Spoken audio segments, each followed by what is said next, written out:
talakayin po natin ngayon kung bakit nga ba natin sineselebrate yung Christmas or kailangan ba talagang i-celebrate yung Christmas.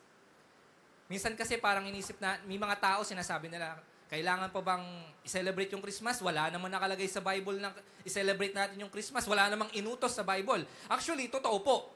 Walang sinasabi yung Bible. Hanapin nyo man po from cover to cover, walang inuutos yung Bible, walang sinasabi yung Bible na i-celebrate yung Christmas.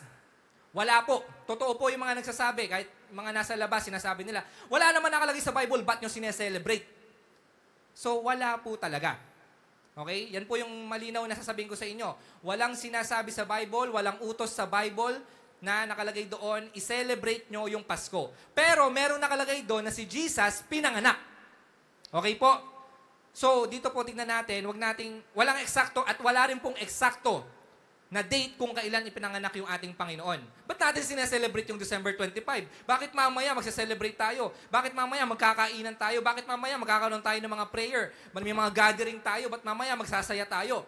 Bakit natin sineselebrate? Wala namang sinasabi yung Bible na i-celebrate yung Christmas at wala rin sinasabi yung Bible na December 25, i-celebrate nyo yung Christmas. At kapag nag-celebrate kayo ng Christmas, magiging maganda yung buhay nyo. No.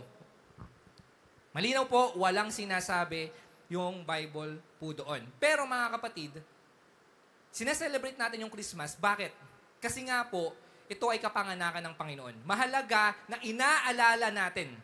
Okay? Ang Christmas, ito po ay pag-alaala ng kapanganakan ng Panginoon. Whether kailan man po pinanganak yung Panginoon, kung March 1 man po yan, or September, October, ano man pong month or year pinanganak si Jesus, pero ang mahalaga po, sineselebrate natin ang Christmas. Ang mahalaga, once a year, sineselebrate po natin yung kapanganakan ng ating Panginoon. Yun po yung mahalaga doon. Kasi, mga kapatid, sa panahon natin ngayon, nababago na po yung essence ng Christmas. Minsan, nagiging masama yung celebration. Hindi naman masama. Hindi na nagiging maganda yung celebration ng Christmas dahil sa tao. Tandaan nyo po, hindi na bago ang kapanganakan ng Panginoong Jesucristo. Ano man pong date yan. Pero tatandaan nyo po, ang nababago yung panahon at yung tao. Kasi tingnan nyo po, nagiging hindi maganda yung celebration ng Christmas. Bakit? Yung mga bata ngayon, kapag Pasko, sinong hinahanap? Si Santa. Di ba? Ayun, hindi maganda yon. Kasi alam natin, ang center ng Pasko ay walang iba kundi si Jesus. Pero ngayon, napapalitan eh. Ang alam ng mga bata, excited sila kay Santa Claus.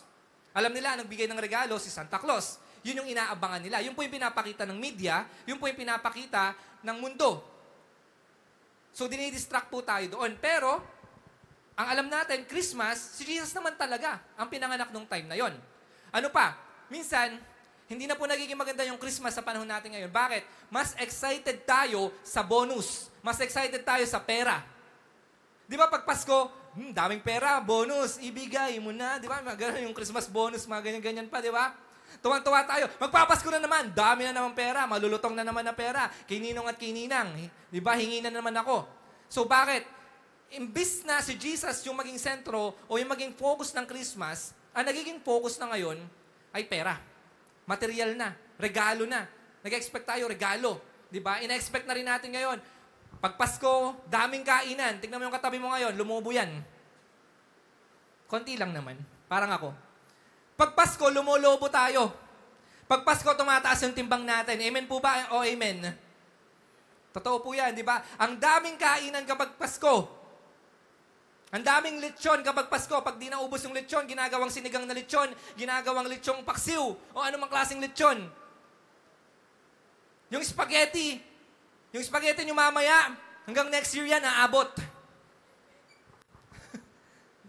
Tsaka yung mga nyo po, yung mga crema di pruta, yung mga ganyan. Bakit? Naglalabasan ng mga pera yung mga tao kapag Pasko. Amen po ba? Bakit ang dami natin pera kapag Pasko, no? Which is wala namang masama. Walang masamang maglabas ng pera, walang masamang bumili ng mga regalo, walang masama na magbibigay tayo ng pera, di ba? Gumastos, kumain. Pero kapag nalilimutan na talaga kung sino ba talaga yung dahilan kung bakit sineselebrate yung Pasko, yun na po yung hindi maganda. Amen po ba? So every time na magpapasko, dapat ang lagi natin nasa isip, birthday to ni Jesus. Pinanganak si Jesus. Okay? Bagamat hindi ito yung eksaktong time, hindi ito yung eksaktong date, pero inaalala natin na siya ay pinanganak. Kasi kung di siya pinanganak, lahat tayo impyerno. Lahat tayo impyerno. Dapat mas maging excited tayo na alalahanin na si Jesus ipinanganak at naligtas tayo kaysa sa mga pera o regalo na matatanggap natin. Dahil ang una pa lang na nagbigay ng regalo sa atin, walang iba kundi si Jesus. Yun po yung buhay na walang hanggan. Na hindi matutumpasan ng anumang pera o anumang regalo sa mundo na ito. Si Jesus lang. Okay? Siya lamang yung nakapagbigay sa atin. Kaya una pa lang, alam niyo yun, si Jesus ang may birthday, pero kayo yung may regalo. Hindi niyo ba naisip yun? Birthday na birthday, si Jesus nagregalo. Birthday na birthday, supas. But, di ba, ganun yung ano natin eh, yung parang gusto kasi natin tanggap tayo ng tanggap. Yes, may makakatanggap. Okay, sige, walang masama. Pero lagi yung tatandaan, una pa lang na nagbigay sa inyo ng regalo ay si Jesus. Yan po ay buhay na walang hanggan. Kaya po kayo naandyan ngayon sa inuupuan nyo. Bakit? Dahil si Jesus ay pinanganak. So, sino ka para hindi i-celebrate yung Pasko? Ang kapal naman ng mga mukha natin, hindi i-celebrate yung kapanganakan ni Jesus. Kahit anong araw pa yan, binigay ka na nga ng buhay na walang hanggan. Anong babalik mo kay Jesus Christ? Ikaw, pag tayo may Pasko, di ba? O kaya man, kapag birthday natin, siyempre, sineselebrate natin yung Pasko. Imagine nyo si Jesus, nasa langit siya. Pag sineselebrate ba yung Pasko, tingin nyo natutuwa si Jesus o hindi? Uy, ba't mo sineselebrate yung birthday ko? Hindi pwede yan, masama yan. Impyerno ka. Ganun ba yung tingin nyo? Wala namang ganun eh. Bakit yung iba sobrang ano naman sa sarili, hindi ko sa-celebrate yung Pasko? Wala naman nakalagay sa Bible niyan. Hindi po mga kapatid, sineselebrate natin yung Pasko kasi inaalala natin na tayo ay meron ng buhay na walang hanggan. Meron na tayong natanggap na regalo. Kasi, halimbawa, sineselebrate ng iba yung anniversary nila. Sino po yung anniversary dito? December. Ayan sila, Sister Myla, no? Pasko rin, no? At least isang tawag dito, celebration. Tipid, lahat busog. Di ba? So, nakikita po natin dito na sineselebrate natin yun. Anniversary nga lang yun, di ba? Yung birthday, syempre, sineselebrate natin yan. Yung iba, sineselebrate nila, mansari, wala namang sila. Di ba? Ang point ko po dito, mga kapatid, ito yung church natin, di ba, last time, nag-celebrate tayo ng anniversary natin. Bakit? Nung December 15 ba? Kailan tayo December 15. Nung December 15 ba, yun ba yung exact na tinayo yung church na to o nagkaroon ng building dito? Yun ba? Hindi naman ah. Actually, pag December, pa iba-iba. Minsan, December 10, 12, 13, depende kung kailan tatapat ng linggo. First or second week. So, iba-iba. Pero hindi ibig sabihin nun, hindi na yun yung eksakto na tinayo yung building na to, yung church na to. Ibig sabihin nun, sineselebrate lang po natin. No matter anuman pong time, anuman pong date ng December na yon, basta sineselebrate po natin, every year, ito pong anniversary ng church natin. Kahit hindi eksaktong time or panahon. So, ganun din po kay Jesus. Yung kapanganakan po ni Jesus, as long na nag-glorify si Jesus, every time na sineselebrate mo yung Pasko, walang masama doon. Lagi niyo po tatandaan yan. As long na si Jesus nag-glorify, na o-honor niyo po every time na nagkakaroon ng Pasko or sumasapit yung Pasko, wala pong masama doon. So wala pong masamang mag-celebrate ng Christmas. Hindi po mawawala yung salvation nyo or kaligtasan nyo kapag kayo ay nag-celebrate ng Christmas. Hindi po kayo nagkakasala kapag kayo ay nag-celebrate ng Christmas tulad po ng sinasabi ng iba. Kasi nanggaling daw po ito doon sa mga paganism. Hindi po totoo yun. Actually, nagsimula lang din po theory nga lang din po yun.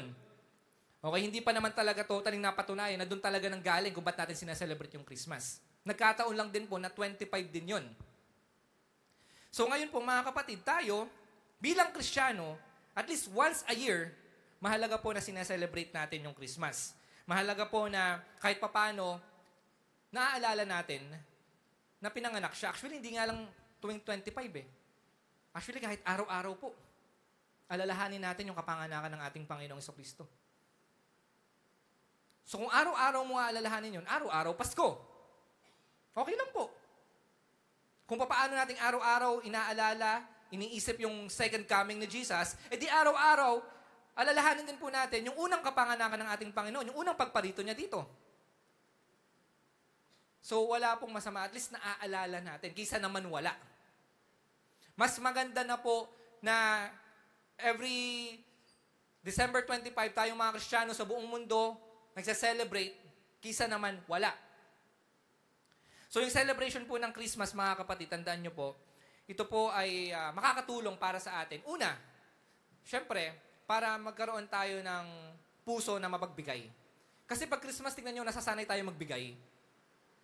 Napansin nyo yon? Nagkakaroon ng bigayan. Nagiging generous tayo. Tingnan mo yung katabi mo. Ngayong Pasko, generous yun, kaya bigyan mo na ng ano. Kumbaga, sulitin mo na hanggat Pasko. Kasi pag Pasko, di ba, may mga pera tayo, meron tayong mga, kahit papaano pang gastos. So, nagiging generous po tayo. At the same time, nakakatulong din po ito para magkaroon tayo ng kasiyahan. Pag Pasko, masaya tayo. Amen po ba?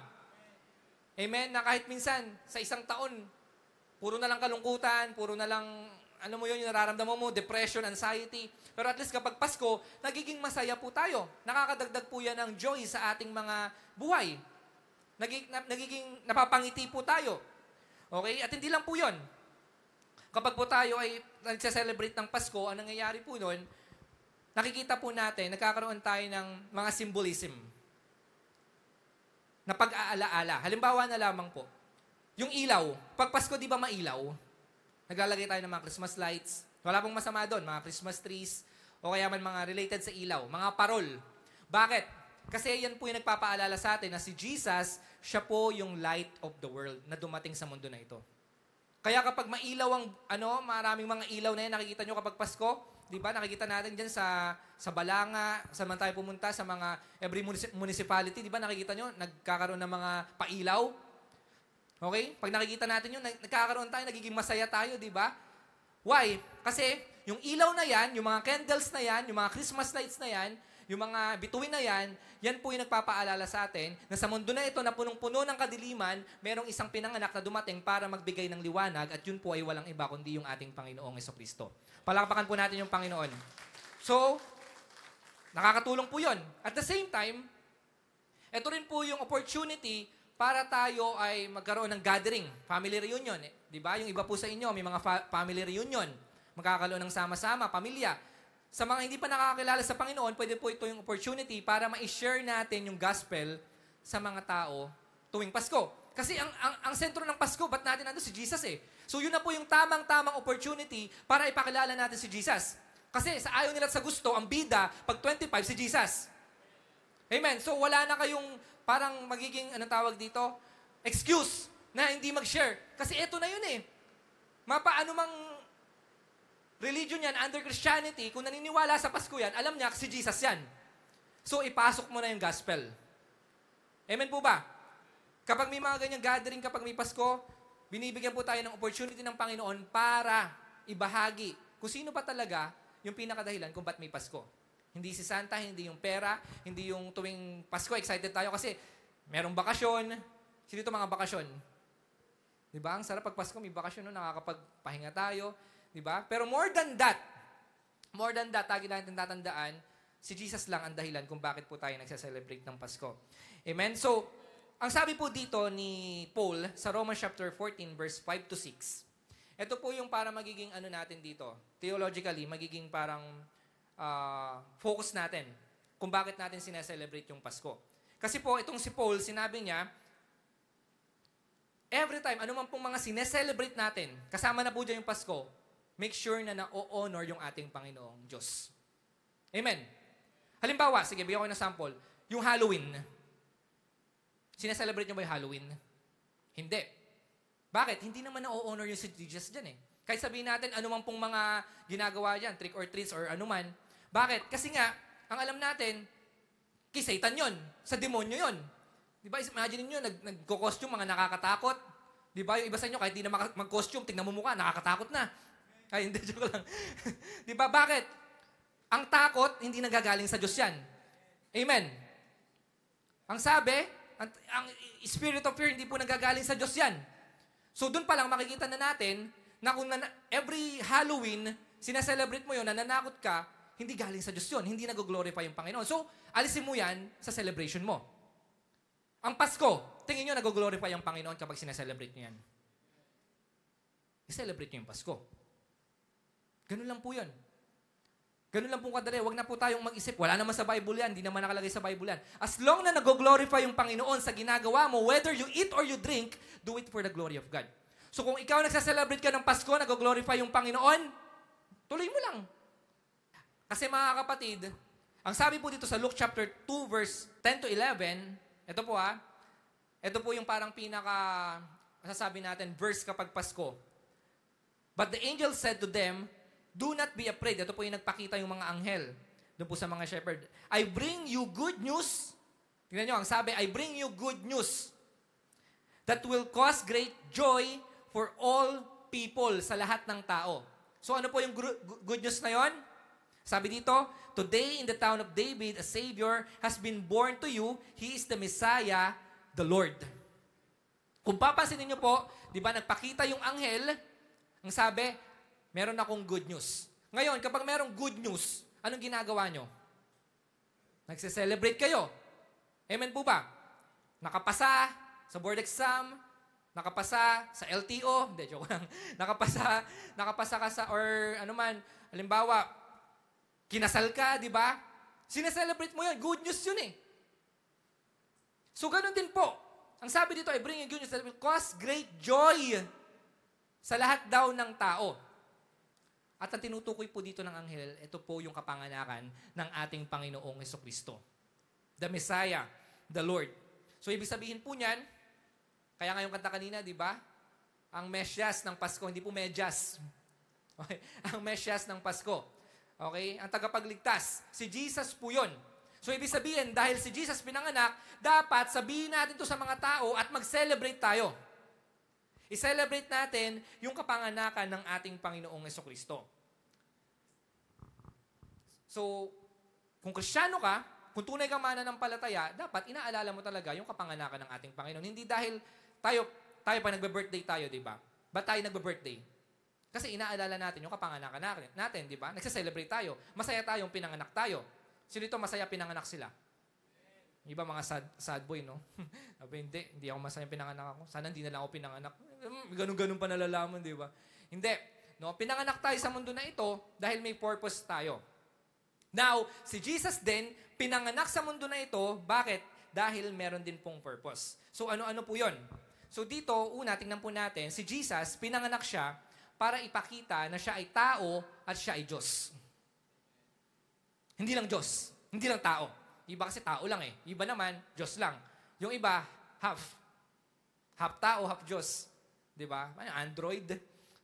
Ano yun? Hindi po ganun ang Diyos. Ang Diyos, fully man and fully God. So yung kapanganakan ng ating Panginoong Jesucristo, diyan po pinakita that Jesus is 100% God and 100% man. Bakit? Si Jesus, pinanganak as virgin. Sa virgin, sa pamamagitan ng birhen. So, ibig sabihin po ng mga kapatid, pinanganak siya, yun po yung nagpapakita na si Jesus ay Diyos. Sa pamamagitan ng isang birhen, pinanganak po siya. Okay? At dahil si Jesus pinanganak, nakita po natin, meron siyang flesh. Hindi lang po siya basta spirit lang. At yung flesh na yon, yung po yung nagpapatunay na si Jesus ay tao. Si Jesus nakaranas pong magutom. Si dito, gutom na. Excited na mamaya sa Noche Buena. Si Jesus nakaranas mauhaw, uminom din po siya, nauhaw din po siya. Si Jesus natulog po, tingnan mo katabi mo, tulog na ba yan? Parang kayo rin. Si Jesus, ano pa bang naranasan ni Jesus tulad natin? Tumawa rin po siya, umiyak din po siya. Di ba? Ganon din si Jesus, 100% man and 100% God. So sa pamamagitan po ng Pasko, yan po yung nagpapaalala sa atin na si Jesus ay fully man and fully God. Every time po na sineselebrate natin yung Pasko, alalahanin po natin si Jesus bilang tao at bilang Diyos.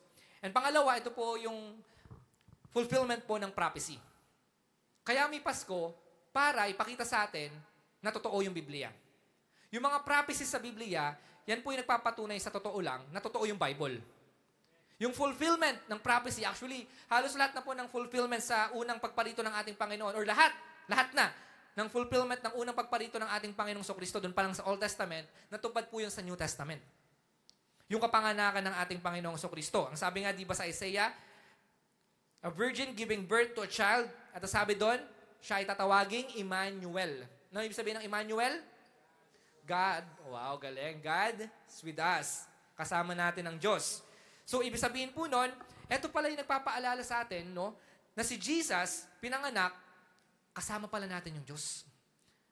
Yung every December 25, or hindi lang every December 25, at yung pinanganak nga yung ating Panginoong Jesucristo, ito yung nagpapaalala sa atin na hindi tayo nag-iisa.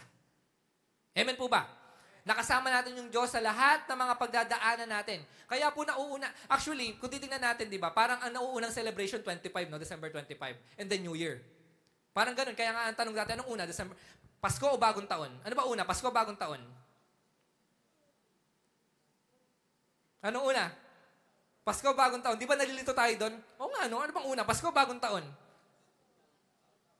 Pasko ba o Bagong Taon? Hati ah. Yung sabi nila, Pasko, iba, Bagong Taon. Sino nagsasabi dito na una yung Bagong Taon?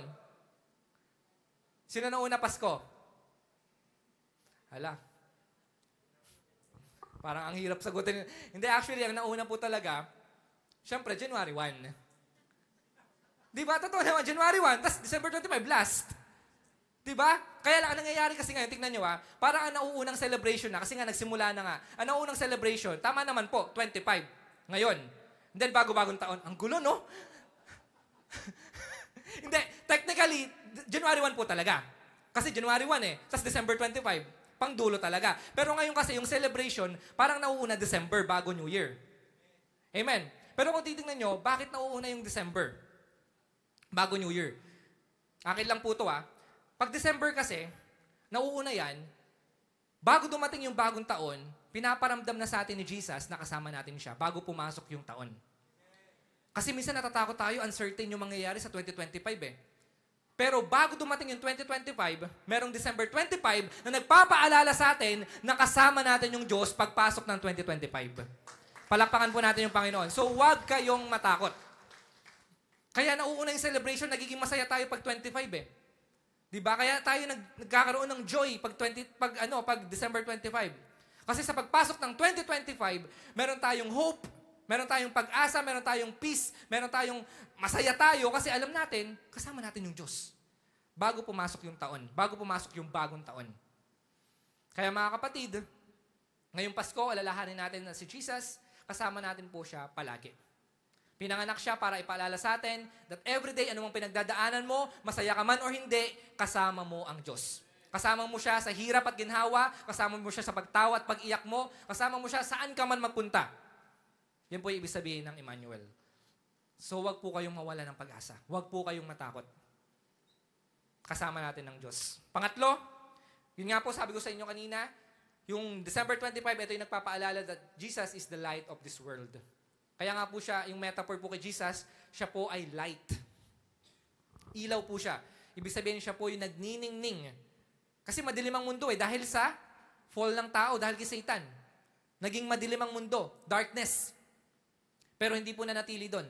Si Jesus, ang nangyari, bumaba siya sa lupa para magkaroon ng liwanag. Para tayo po ay hindi mapahamak. Ang liwanag, yan po yung nagbibigay, symbolically, yan po yung nagbibigay sa atin ng path. Kaya po tayo nakakadaan sa madilim kasi may liwanag. Kaya tayo hindi napapahamak kasi may ilaw tayo. So si Jesus po yung nagsisilbing ilaw para hindi po tayo mapahamak. Siya po yung nagiging guide natin. And also, theologically, ito rin po yung nagpapakita that nagpapaalala sa atin yung humility ni Jesus.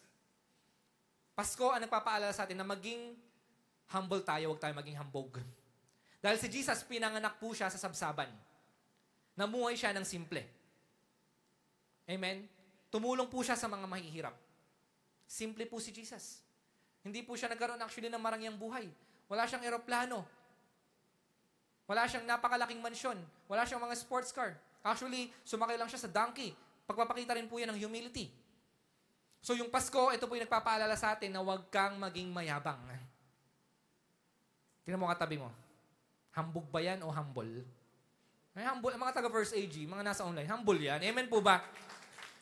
Ang humility, mga kapatid, yan yung nagpapakita na kamukha natin si Jesus. Kaya nga Christ-likeness Isa doon sa pagpapakita na Katulad natin yung Panginoon, kamukha natin yung ating Panginoon kapag tayo ay humble. Kapag hambog yan, ay ewan ko kung sinong kamukha niyan.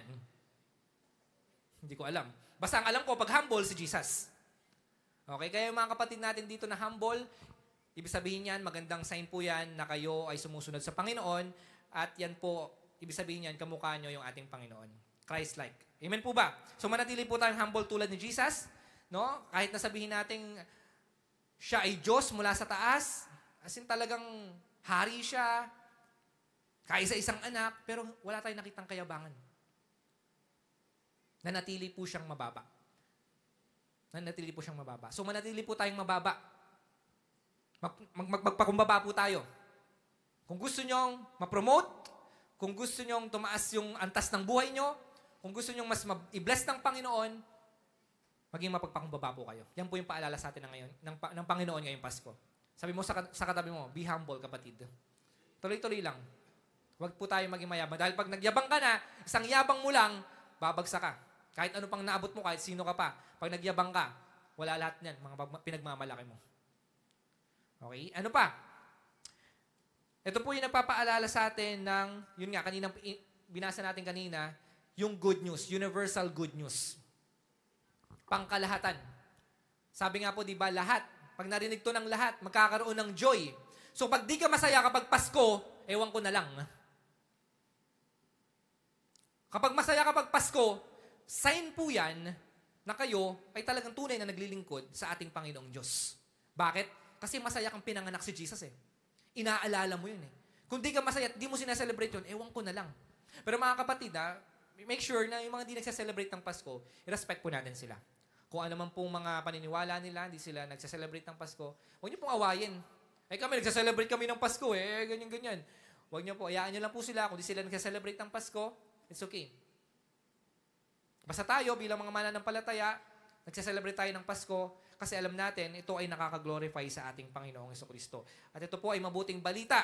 Good news po ito na dapat nating sineselebrate.